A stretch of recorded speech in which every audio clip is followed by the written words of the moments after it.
All right, we are back. This is the day 2 update. Nothing super crazy. I changed my morning routine. I think that that's important. Of course, you always read that the most famous people, the most intelligent people, the most successful people, they have a morning regimen. Right? That's no secret. I mean, some of these guys they'll get up at 4, 5, 6 o'clock in the morning, and then they go out for like a marathon and whatever. I mean, they do a million things. That's not necessarily me. So I'm going to cater it to what I could do. So, the schedule as of late was always go to sleep sometime between 2 and 4 a.m. and get up at 8. Just make sure you get up at 8. I recently changed that to getting up at 7. And so I had to dial the 2 to 4 back to about 2, or let's say between 1 and 2. Which was like, I did 4 hours of sleep for something like 20 or 25 years. And although I think I function just fine, it's getting a little harder and harder to do. So get up to 5 eventually, and then get up to 6, which is kind of like the goal. So I said, okay, I can't just drastically change. I'm not going to start getting up at 5 o'clock in the morning, for no reason. It's not going to work. So I tossed around the idea of going 10-minute intervals. Every morning, set the alarm clock for 10 minutes earlier. And simple math will tell you, okay, you do that 6 times and you shaved an hour off the clock. I mean, all right, fine. I decided I'm going to take a 1-hour chunk. So this morning, instead of waking up at 7, which is what I started to do for the last week, I got up at 6. But what was different was I got up at 6, and instead of immediately sitting down at the desk, making my coffee, feeding the pup, and going over, all the things that I do, I said, okay, I'm going to use this time for me. So I'm going to use it slightly different. So instead of making coffee right away, I said, okay, let me move around the house a little bit. Let me get the blood flowing. Let me grab a journal. And this is something that I should have been doing my entire life. And for small periods of time, I would for about a week or so and then give it up. It was just one of those things. But I picked out a journal, grabbed a pen, and I got to writing. Right? And now the obvious things you want to do in the very beginning is, what are you grateful for? You woke up this morning, and instead of having a super shitty day, instead of, being so resentful for all the things you don't have, and again, come from the mentality of lacking, all those other things, anything that could set you up for a bad day, it's like, in your head, why not wake up and immediately do something or say something that you're grateful for? You just immediately have yourself a good day. Make you have yourself a good day. Don't set yourself up to fail that day for absolutely no reason. This is something we talked about yesterday with self-sabotage. It just doesn't make any logical sense. So I grabbed the journal and bang, a list of things I'm grateful for. And it's weird because as you write them down, like when you say them, it's one thing because it's memorized, it's in your head, and you do it over and over and over again. And okay, it seems so repetitious that it's you're almost numb to it, the actual feeling of writing it. But when you write it, you're writing the words out. You're reading that word back. It's more meaningful.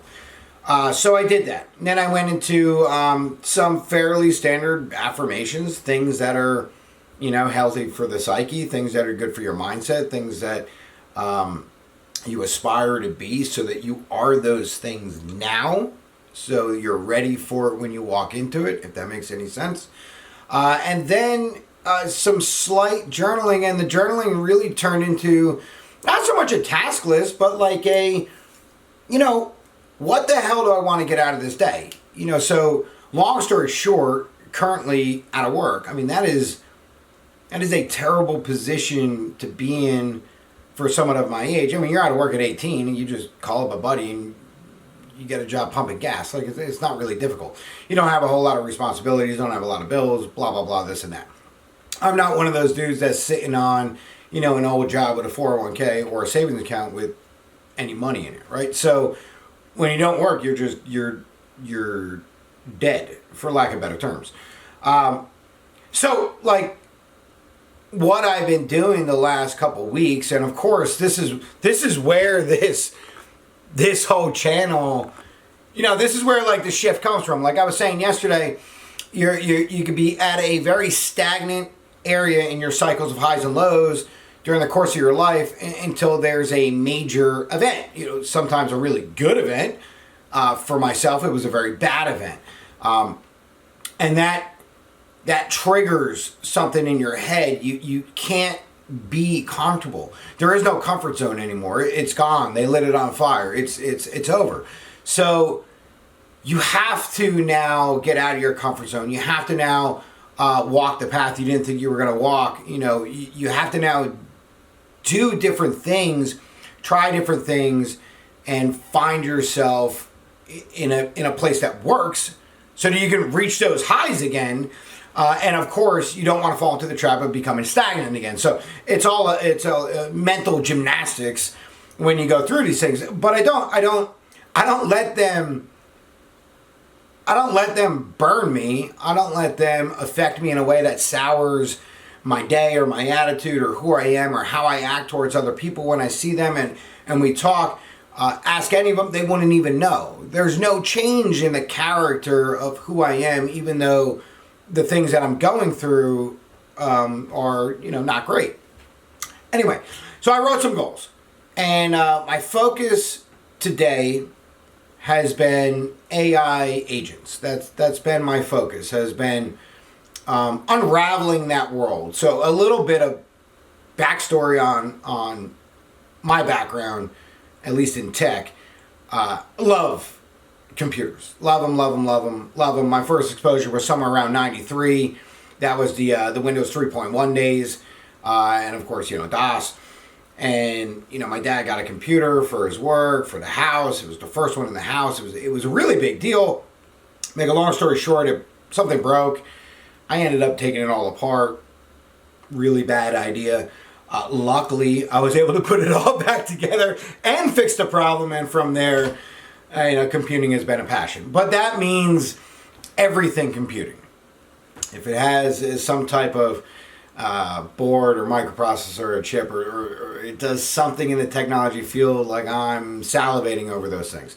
So of course when ChatGPT came out, a while back, I was all over that one, and then of course Claude and Gemini and Copilot and you name them. And now I'm running Olama, and it's I got some offline stuff. So like all of that stuff fits in my personal head. I mean, those are things that I enjoy doing. So of course now I'm looking for work again. You have all these things you're passionate about, but you have no degree, right? I never went to college, and I mean, shit, I got kicked out of high school. So, when you look at these jobs and they say, okay, yeah, I could do that, and that all sounds gravy. And then you go down to the requirements, and it's like, 5 years with a bachelor's, previous, well, count me out. I don't have any of that stuff. That's just not the way my life works. I need to get someone on the phone and just talk to them. And then we figure it out. I'm either a good fit or I'm not. And that's how I look at hiring someone, or me in particular. So AI agents, for me, really captures a more or less pivotal moment of where you could see a shift in how things will be years and years and years down the road. And what I mean by that is, you can look back, like, so in, 10, 20, 30 years, you can look back on that moment. Okay, this was the catalyst that created that change. In my lifetime, I was able to witness, the internet. I watched it in 93. I used it. It was horrific. It was awful. It was slow. It was terrible. Just to get one picture of a naked chick took like 20 minutes. It was rough, man. It was absolutely rough. And then, of course, you watched the .com craze and it just never ended. It just went on year after year after year after year, and things were just booming, and it was incredible. And then of course it all came crashing down in 2001. But it's like, figure from 93, to 2001, that was 8 years. This thing ripped it. And even after 2001, are you not using the internet today? Of course you are. Everybody is.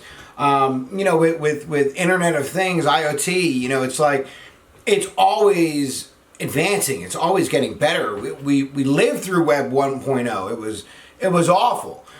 We spent a decade or two in Web 2.0, which was good, but still there was something to be desired. And now there's Web 3, which is much, much, much better. But again, like, whatever Web 4 brings us, Web 3 will seem so ancient and terrible and historic. But never mind all that.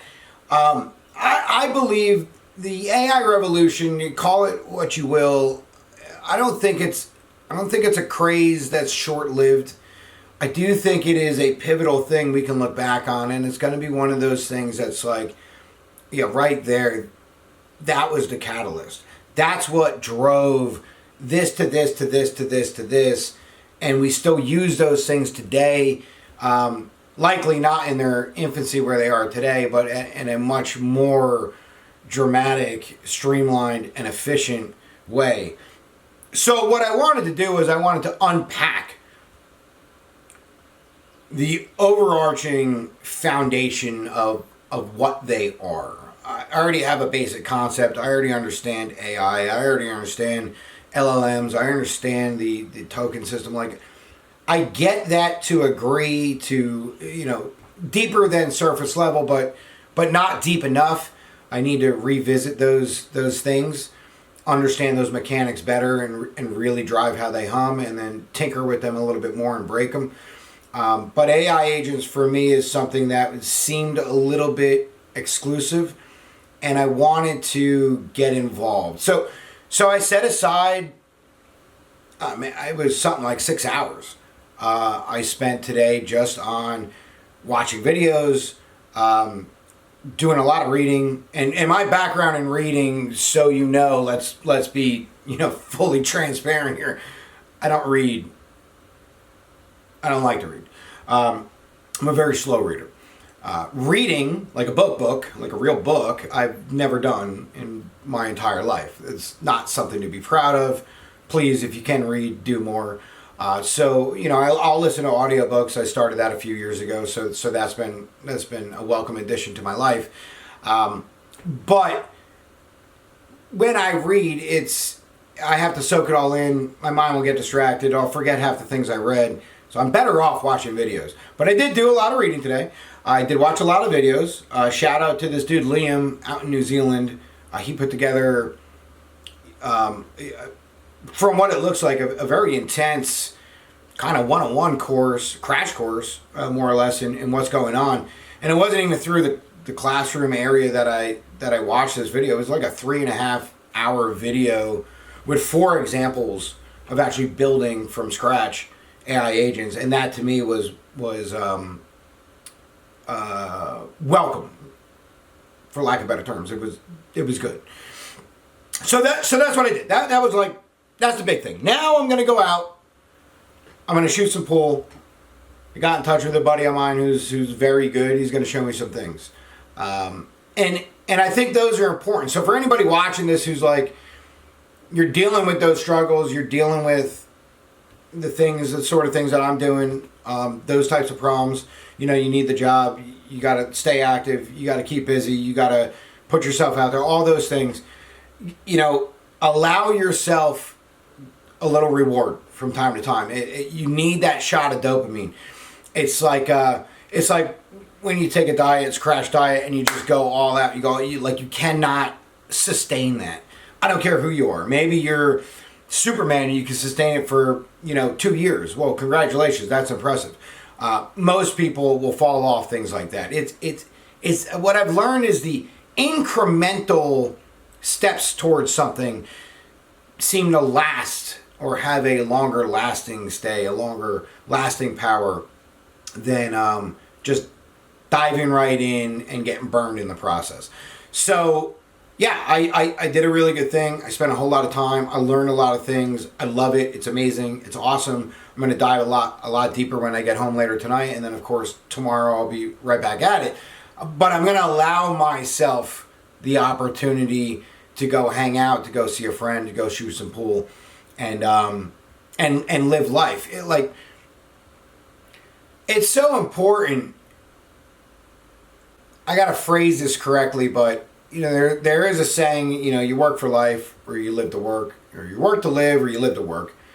The saying is true. You have to live. That should be everyone's number one goal. Live. You're eventually going to need to find a way to sustain that life that you want. And for those just backpacking the Appalachian and living off fruits and vegetables out in the wild, they found their happiness, they found their peace, and so be it.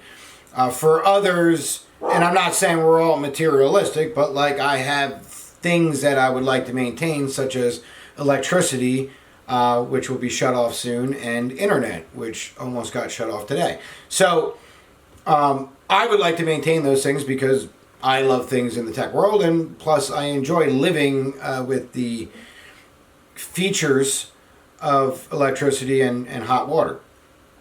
Call me crazy.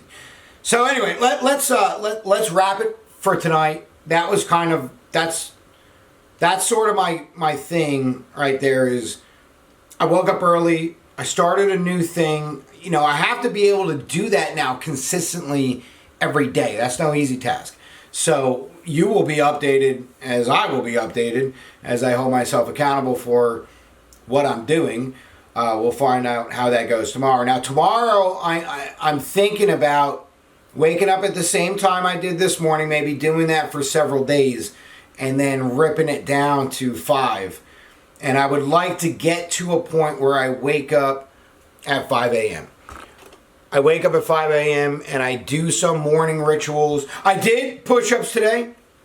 I did, and some sit-ups, and some stretching, and all that jazz, and I hate to be the bearer of bad news, but I'm feeling it. It hurts. Yeah. I mean, I did do some stretching. Look, man, I ain't perfect. I'm just a dude. I'm just a regular dude. So yeah, that comes with the territory.